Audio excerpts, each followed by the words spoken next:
Joint Hindu family business आपका class 11 के लिए ये बहुत इंपॉर्टेंट टॉपिक है। इनफैक्ट ये हर एग्जाम के लिए इंपॉर्टेंट टॉपिक है। ठीक है, चलिए सबसे पहले देखते हैं कि जॉइंट हिंदू फैमिली बिजनेस होता क्या है।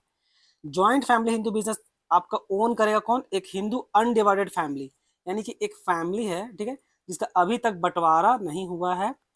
ठीक है, उसको उसी क्या बोला जाएगा? आपका हिंदू अनडिवाइडेड फैमिली। अनडिवाइडेड बोलने का मतलब क्या? कि अभी तक उसमें हिस्सेदारी नहीं हुआ, ठीक है, बंटवारा नहीं किया गया है। अब दूसरा पॉइंट उसमें जाने जो था, इसमें जो एल्डेस्ट मेल या फीमेल जो मेंबर होगा उसको क्या बोलेंगे? कर्ता। ठीक है, यानी कि पूरा बिजनेस को मैनेज करने वाला जो पर्सन होगा उसमें वो सबसे एल्डेस्ट होगा, चाहे वो मेल हो चाहे फीमेल, और उसको हम लोग बोलेंगे क्या? कर्ता। अब एक एक करके की फीचर देखते हैं बच्चों। सबसे पहला है मेंबरशिप कब मिलेगा? तो मेंबरशिप आपको बाय बर्थ ही मिल जाएगा। जैसे आप यहाँ पैदा हुए आपको मेंबरशिप मिल जाएगा, उसको हम लोग बोलेंगे क्या? को ओनर बोला जाएगा। ठीक है, और इस बिजनेस को कंट्रोल कौन करता है? बिजनेस को कंट्रोल करेगा करता है, जो आपका डिसीजन लेगा और बाकी बिजनेस को मैनेज करेगा। देखिए ये थ्योरेटिकली सही है बट रियलिटी में सही नहीं होता।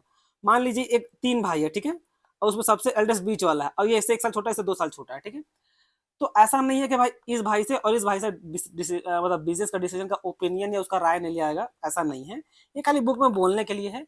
डिसीजन हर कोई अपना अपना योगदान देता है, लेकिन फिर भी बिजनेस को जो मेन कंट्रोल करेगा, यानी बिजनेस को जो मेन, जिसका नाम पे बिजनेस होगा, जो उसको मेन कंट्रोल या डायरेक्ट करते रहेगा, ठीक है, वो आपका कौन होगा? आपका कर्ता। ठीक है, मतलब मेन इसका मतलब मेन दबदबा रहता है बिजनेस पे, लेकिन डिसीजन सबको मिलकर लेता है, ऐसा कुछ नहीं है। अब आ जाइए बात लायबिलिटी पे। तो जब बात करेंगे लायबिलिटी पे तो कर्ता फुल रिस्पॉन्सिबल होगा इसके लिए। ठीक है, ऑब्वियस है, अगर भाई यही पूरा मैनेज कर रहा है तो रिस्पॉन्सिबल भी यही होगा।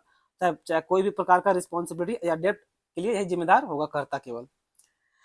जो मेंबर सब होता है वो क्या आपका लिमिटेड लायबिलिटी होता है। लिमिटेड लायबिलिटी बोलने का मतलब क्या है? कि जो अदर फैमिली मेंबर है वो आपका रिस्पॉन्सिबल होगा कितना के लिए? सिर्फ अपना शेयर तक के लिए। ठीक है, जैसे कि इन दोनों का लायबिलिटी में अंतर समझने के लिए अनलिमिटेड और लिमिटेड लायबिलिटी का आपको मतलब पता होना चाहिए। अनलिमिटेड बोलने का मतलब हो जाता है, मान लीजिए पूरा प्रॉपर्टी को बेचने के बाद आया 1 लाख रुपए, ठीक है, और आपका कर्जा कितना है? 1.5 लाख का। तो भाई जो कर्ता होगा ये जो 50,000 एक्स्ट्रा है वो अपना जेब से भर के देगा, वो कहलाएगा आपका अनलिमिटेड लायबिलिटी। लिमिटेड बोलने का मतलब क्या है?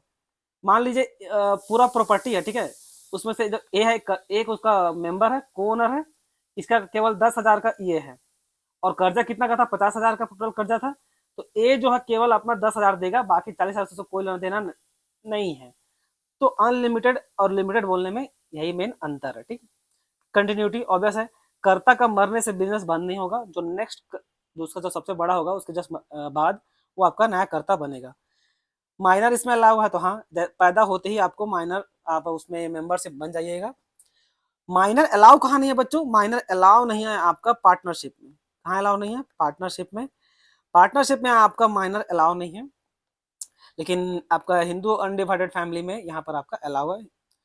अब देखिए ये गवर्न कैसे होता है? लाइक अदर बिजनेसेस, ये आपका कंपनी एक्ट और पार्टनरशिप से गवर्न नहीं होता है। इसका दो अलग अलग लॉ है, वो आप वो दो लॉ देखिए। एक है आपका मिताक्षरा लॉ। मिताक्षरा लॉ आपका ऑलमोस्ट हर पार्ट इंडिया का सब पार्ट में होता है, एक्सेप्ट कहाँ? बंगाल और असम में। बंगाल और असम में छोड़ के बाकी सब जगह ये लॉ एप्लीकेबल है। अब वो कौन कौन सा सो देखते हैं। ठीक है, सबसे पहला है आपका in this law, a child, चाहे वो बेटा हो, ठीक है, चाहे वो बेटा हो चाहे वो बेटी हो, वो बिकम मतलब वो ऑटोमेटिक क्या बन जाएगा? को ओनर या को पार्टनर बन जाएगा family as soon as they born. उसका पैदा होते ही, चाहे वो लड़का हो चाहे लड़की हो, उसको ऑटोमेटिक इसमें ज्वाइंट इन द फैमिली में उसको क्या? बिजनेस में प्रॉपर्टी का हिस्सा मिल जाएगा। ठीक है, ये कहाँ अलाउ नहीं है? ये केवल अलाउ नहीं है आपका बंगाल और असम में, बाकी सब जगह ये अलाउ है। इसका सिंपल यही मतलब जो लिखा हुआ है कि भले वो छोटा बच्चा ही क्यों ना हो, चाहे बेटा चाहे बेटी हो, वो ऑटोमेटिक बिजनेस का फैमिली में शेयर प्रॉपर्टी होल्ड करेगा। ये हो गया मिताक्षरा। दया भगा क्या बोलता है? दया भगा केवल फॉलो होता है बंगाल और असम में। इसमें क्या होता है? इन दिस चाइल्ड सन और डॉटर जो आपका does not get any share in the family business at birth, वो पैदा होते ही उसको प्रॉपर्टी में हिस्सा नहीं मिलेगा। They get rights after the death of their father, मतलब उनके पिताजी का डेथ होने के बाद ही, ठीक है, उनके पिताजी का डेथ होने के बाद ही आपको दया भागा लॉ में, चाहे उसका बेटा हो चाहे बेटी हो, उसमें फिर उसको अधिकार मिलेगा। ठीक है, तो आई होप आपको क्लियर हो गया होगा। अब इसमें एडवांटेज क्या क्या है देखिए। स्ट्रॉन्ग कंट्रोल ऑब्वियस करता, चाहे तो अपने से डिसीजन लेगा सारा। स्टेबल बिजनेस, क्योंकि बिजनेस संभाल रहा होता करता। फैमिली यूनिटी, अब इसमें फैमिली सब मिलके रहता है, अब लॉयल्टी कितना रहेगा वो तो भाई रियलिटी में देखने का चीज़ है, लिखने में क्या जाता है, ठीक है। कॉन्फ्लिक्ट लेस होगा, सही बात है। अब डिसएडवांटेज क्या क्या है, अब लिमिटेड फंड्स है, भाई छोटा सा बिजनेस है जो फैमिली सेविंग से ही चल रहा है, करता है अलोन कंट्रोल्स, बेचारा एक ही काम करता है, पर ऐसा नहीं है, ये लिखने के लिए है बच्चों, पर जो लिखा हुआ किताब में उसी को लेके चलेंगे। कर्ता में लैक मॉडर्न स्किल, हो सकता है भाई कि जो करता हो उसके पास स्किल नहीं, को जो थोड़ी ना कि उसको पैदा होते ही उसके अंदर स्किल आ जाएगा, स्किल तो सीखने का चीज है ना। और डिक्लाइनिंग सिस्टम, अब धीरे धीरे ये तरीका बंद हो रहा है, क्योंकि आज तो भाई भाई महीने बन रहा है, तो जॉइंट हिंदू फैमिली कहाँ चलेगा, ठीक है। तो ये था आपका जॉइंट हिंदू फैमिली का कुछ इंपॉर्टेंट चीज जो आपको बता दिए। आई होप आपको वीडियो पसंद आया हो। धन्यवाद।